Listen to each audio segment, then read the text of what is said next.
You know, Honorable Speaker, I have heard the Majority Leader speak, and I've heard Senator Cherargei speak without any interruption.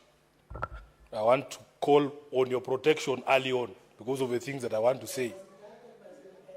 I would prefer that I be heard in silence, Honorable Speaker. Number one, I want to tell the Senator for Nandi that there is nothing like government property. Everything that the government owns is owned by the taxpayer. It's our money. It is ours to do with as we please. So nobody will lecture us about how to misuse our property. Secondly, Honorable Speaker, when we talk about taxpayer money, it is not just the money that goes to the county governments that is taxpayer money. Even the national government money is taxpayer money. It broke my heart, Honorable Speaker, just a few days to see a whole doctor posting on Twitter that after all the noise they made out here, Honorable Speaker, when they were coming here, when they were on strike saying the Senate should do something because health is devolved, after all the push we gave as a house to the medical doctors to push the National Assembly to allocate money to them in the current budget, a whole doctor goes on Twitter and says, "Thank you, President Ruto, for giving us money." That's not his money. That is public money.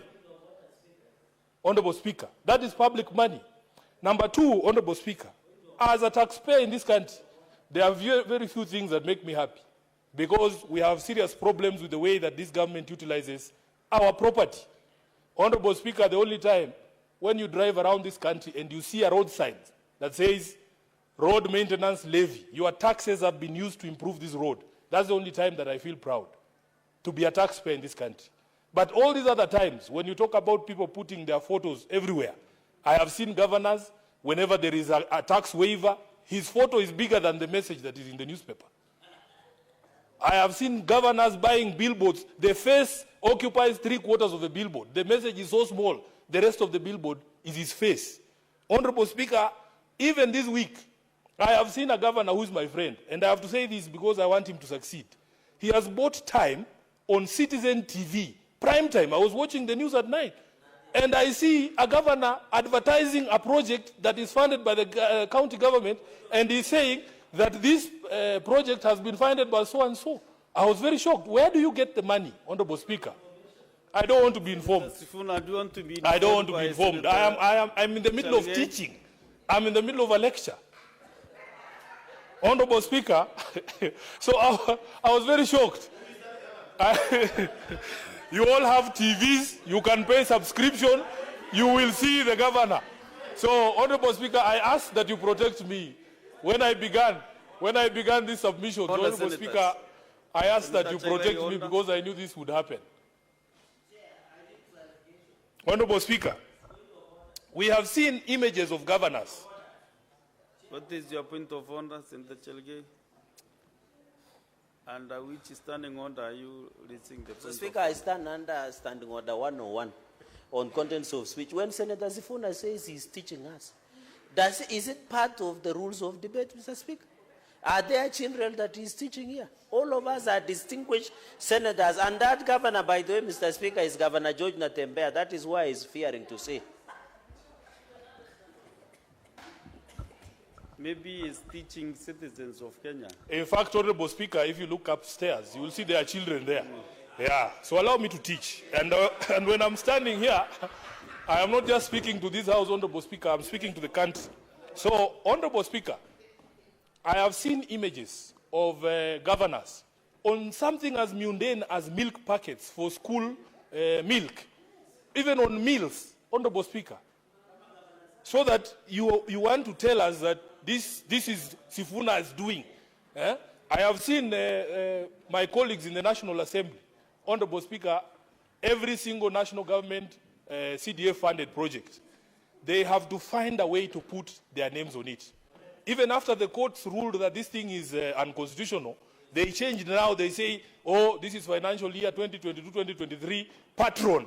Then they write Edwin Sifuna, patron. Honorable Speaker, this Mr. Musundi has identified a proper problem in this country. And we want to be able to say that every single coin that is utilized by national and county governments is actually our money. That's our property. Honorable Speaker, I've seen these patrons disbursing bursary checks, and they want to greet the parent and look them in the eye and ask them, who is the person who gave you this check? Then they say it is Sifuna. Then they say, remember me in 2027. Mr. Speaker, you would think that that money is their money. And one of the things I don't understand, these members of the National Assembly make the dishing out of checks to appear like something that is so appointed. Like a clerical job, who cannot dish out, who cannot, if your office wrote checks, how difficult is it to distribute checks? It's a physical transaction. So they come and make noise here and tell us all about how children will not go to school. Honorable Speaker, and that check has 2,500 shillings on it. There are people here who are educating children and they don't even announce it. Honorable Speaker, they should come to our offices so that we tell them all those children that I have paid school fees for. Even if you see a single one of them with a picture of Sifuna, you should ask me.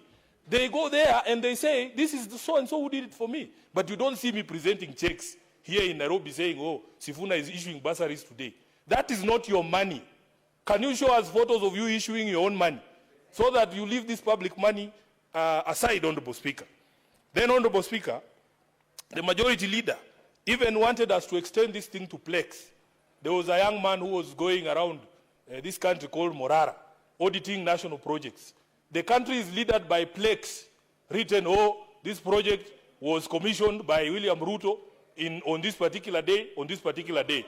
Those are the other Plex that we need to go for, because that is not Ruto's money. He should also remove his name on those Plex. Honorable Speaker, it is the truth. The majority leader told us we need to extend it to Plex. I can show you those Plex. Senator Sifuna, there is a point of order again from Senator Chalge. Mr. Speaker, I rise again understanding 101 on contents of speech, Mr. Speaker. This obsession by Senator Sifuna or President William Ruto must stop. If he wants to discuss the president, he should bring a substantive motion. Then we can handle at that point. He should stop this obsession, Mr. Speaker. Please, protect, because the president is not here to defend himself. Because when you are making such assertion against anyone, they have a right to be here to defend themselves. But since he's not here, he should just stop dragging. You know, majority leader can defend himself because he's here, Mr. Speaker. Can the honorable senator withdraw and apologize or substantiate, Mr. Speaker? Because when he says there are plaques that are littered with the name of President William Ruto in the country, that is not a statement of fact and standing order 105. Senator Chalage, just a minute ago, you are requesting to be given the names of the governors. You have the plates. No. Also, you mentioned the name of a certain governor. Sit down, Mr. Speaker, can I finish? Speaker, can I finish? Mr. Speaker, can I finish?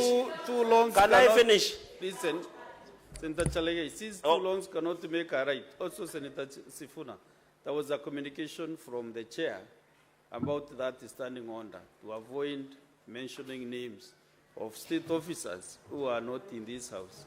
Maybe unless you bring a substantive motion. Honorable Speaker, can I finish? No, can I finish? Sit down, Bwana. Sit down. You are not the Speaker. All the senators. You are not the Speaker. Mr. Speaker, why is Senator Sifuna ordering me? You are the Speaker. Resume the seat. Resume your seat, Senator Sifuna. Let me finish what I was saying.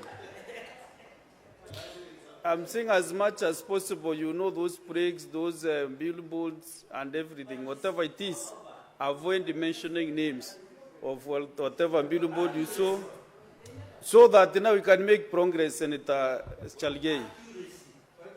Honorable Speaker, can I proceed, please? Yes, but Honorable Speaker, we are not discussing personalities. We are discussing our money. The Senator for Narok, Honorable Speaker, came from a time when he was hosting the president in his county. So he came back and told us, oh, we have been given an airport in Narok. The contractors are there day and night. So one time I had been given a lift by a friend of mine. We were coming from somewhere in Western. I said, I want to see this airstrip in Narok that has a contractor day and night. So I asked the pilot to fly over that space. Honorable Speaker, there is a plaque sitting there. There are no contractors there.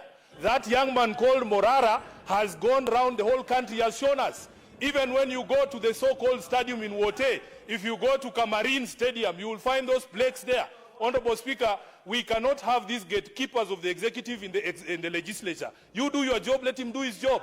So, Honorable Speaker, when he was going, Honorable Speaker, can you protect me from this heckler? Senator Chege, order, kindly.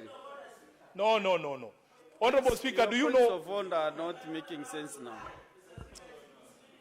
Honorable Speaker, there is. Senator Chege, can you allow? You know, when you are used to using matatus, have you ever been in a chopper? You can see.